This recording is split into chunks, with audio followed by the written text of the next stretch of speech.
theater history assignment. So we're going to start with Greek theater today. While plays are most likely as old as the humans themselves, writing scripts didn't become popular until the civilization of ancient Greek. The tragedies of Thespis are the first known written plays, and Greek theater included tragedy, comedy, and some satire plays. The main playwriters of the time were these guys. I don't know how to pronounce most of their names, but they're on here if you want to read them. The Greeks greatly valued the chorus of a play because it was integral to their play, whereas the Roman playwrights didn't value the chorus as much as the Greeks. The first plays in Rome were actually written by a Greek man, Livius Andronicus, whose first play was produced in 240 BC.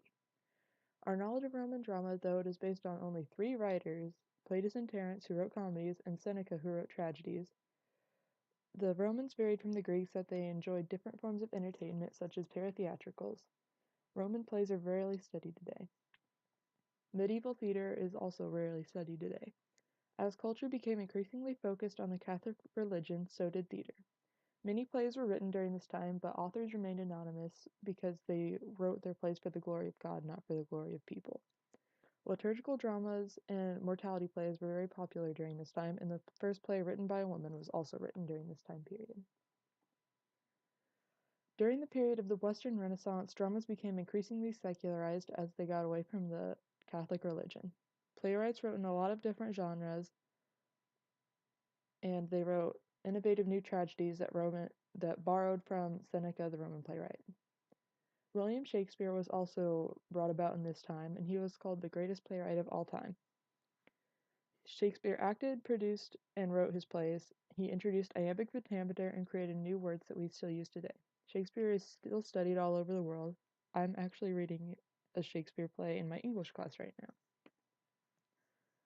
English Restoration drama, so the period in England after Shakespeare, is known as the Restoration. Italianate staging was brought to the English theater and women were allowed to act on the stage.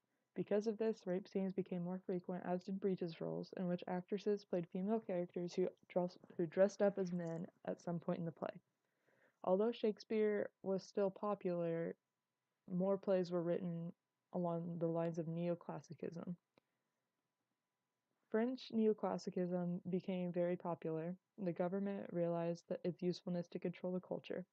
Molière was a very popular neoclassicist, um,